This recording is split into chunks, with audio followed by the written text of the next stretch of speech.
Hello everyone and welcome back to Tech Idea. Here we make tutorials on topics that might be helpful to you in one way or the other. And today I'm going to be showing you guys on how to play Spider-Man Miles Morales. So first and foremost, you want to, locate the Spider-Man Miles Morales file. Now mine's over here, right here. Now if you have downloaded it from Steam or Epic Games Launcher, it's also going to show up on your desktop. So all you want to do is double click on the file and that should start your game right up.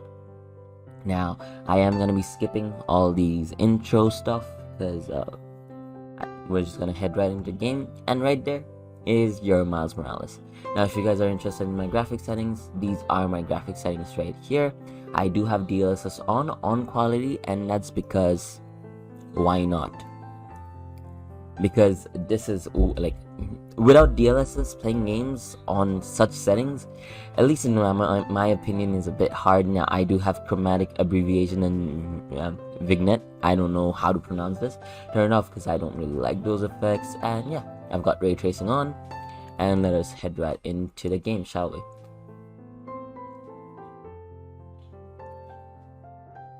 I believe the moment we head into the game, we are gonna be stuck in a scene where I was playing as Miles right here, as you can see. And yeah, as you can see, this is a proper 60 FPS. It's running at proper 60 FPS right now, but it might seem a bit choppy because I am as well as recording. This game normally runs for me at 60-70 FPS, which is more than enough, especially with VSync on, as well as 280 Hertz. This game feels like butter. So as you can see, just use the interactive keyboards, and that's about it.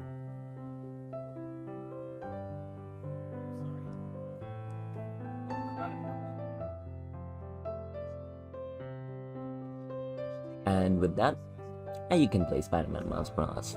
So I hope you found this video helpful.